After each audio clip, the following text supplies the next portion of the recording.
Ini warung Mamah Dian. Saya mendengar informasi dari orang lain yang saksi. Dia saksi mata, ya. Saksi mata kejadiannya malam itu. Dia sedang nunggu di sini. Nah, ini toilet. Kamera toilet, ya. Toilet di sini. Dia di sini. Jadi menurut dia, orang tadi yang barusan ngobrol saya tadi, saya salat zuhur sebentar, ya. Sekarang jam 14 kurang 13.55.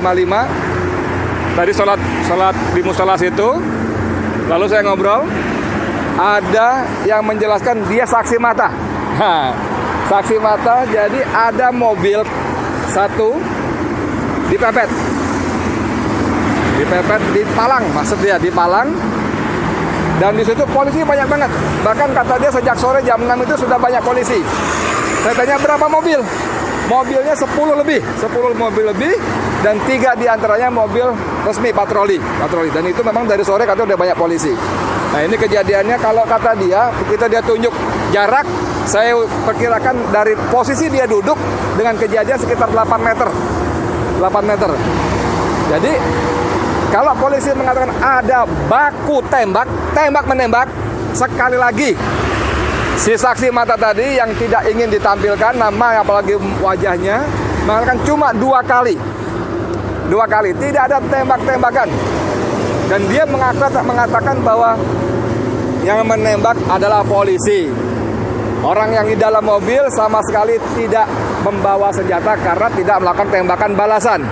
Jadi langsung dipalang gitu, dari depan nembak pakai laras panjang. Saya tanya, kamu lihatnya pakai pistol apa laras panjang? Laras panjang. Benar, laras panjang. Jadi saudara, begitu ceritanya. Dan dia lihat 2 orang langsung tewas di tempat. Menurut penglihatan dia yang jaraknya sekitar kurang lebih 8 meter. Tadi saya tanya, posisimu di mana? Di situ. Dari duduk kamu dengan peristiwa yang terjadi berapa meter? 10 meter, mobil itu parkir? Oh enggak, sini lagi. Jadi mobil parkir, dia sebut jarak lebih depan lagi, jadi saya perkirakan sekitar 8 meter. Lalu polisi dia sebut langsung menembak ban kiri depan. Langsung nempel, dor. Ban kiri depan, tujuannya supaya mobil tidak kabur. Nah saudara, kalau polisi menarasikan satu terjadi baku tembak, sekali lagi dari 2 dan narasumber lain yang saya hubungi tadi beberapa kali wawancara, tidak ada baku tembak. Seperti penjelasan dari Munarman, Sekretaris Umum FPI, tidak ada baku tembak. Tidak ada. 2 sumber pertama di depan tadi saya tanyakan juga cuma meninggal 2 kali tembakan. Sumber yang dekat lokasi sini, kamera, ya, dia ada di sini, kejadiannya sekitar di sini, juga cuma 2 kali tembakan. Tidak ada baku tembak. Yang kedua, dia memastikan tidak ada baku tembak karena yang di dalam mobil tidak membalas tembakan. Jadi tidak membawa senjata api. Tentang samurai segala macam, dia tidak berani memastikan bagaimana sesungguhnya ada atau tidak. Karena dia juga tidak boleh mendekat. Tapi dia menambahkan seperti keterangan sebelumnya, bahwa orang-orang sekitar sini yang datang mendekat memang diusir. Tidak boleh, menjauh. Ada teroris katanya. Bagaimana kondisi berikutnya? 2 orang ditembak. Lalu kira-kira saya ada datang ambulan. Saya tanya berapa jarak ketika terjadi tembak-menembak dengan ambulan, berapa menit? Setengah jam? Dia bilang ya kira-kira setengah jam. Mungkin ada yang telepon lalu ambulan datang. 2 mayat dibawa keluar, digotong, dibawa pergi ambulan. 4 orang lagi masih hidup, 1 terpinjang-pinjang kakinya. Tapi dia juga nggak memastikan apakah kena tembak atau tidak. Tapi dikatakan terpinjang-pinjang. Itu dipindahkan dengan mobil lain, dibawa pergi entah kemana. Saudara sekalian, saya Edi Mulyadi dari lokasi kilometer 50 tol Jakarta Cikampek ingin memastikan bagaimana situasi sebenarnya. Apakah benar cerita dari versi polisi yang langsung disampaikan oleh Kapolda Metro Jaya Fadil Imran, atau versi FPI seperti disampaikan oleh Munarman dan Ketua Umum FPI Kiai Sobri Lubis. Walaupun lebih banyak Munarman yang menyampaikan.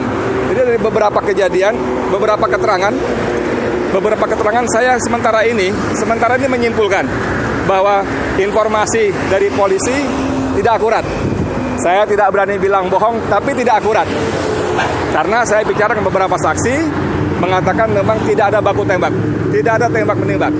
Dan lagi memang walaupun kejadiannya sudah dini hari, ini jalur ini ramai, selalu ada saja mobil yang lewat. Dan seperti banyak kita temukan dalam grup-grup WA di media sosial, tidak ada garis polisi. Tidak ada garis polisi seperti yang diceritakan oleh narasumber saya tadi. Tidak ada garis polisi. Yang ada polisi yang mengusir orang-orang datang. Tidak ada garis polisi, tidak ada apa istilahnya olah TKP dan sebagainya, tidak ada. Tidak ada. Saudara sekalian, apa sesungguhnya terjadi?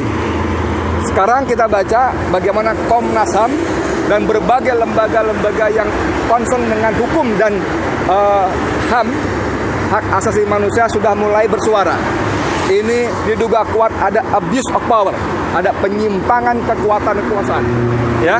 Jadi ada abuse power dan sudah banyak suara-suara yang menuntut dibentuknya tim pencari fakta, tim mencari fakta yang independen, yang bebas dari intervensi kekuasaan.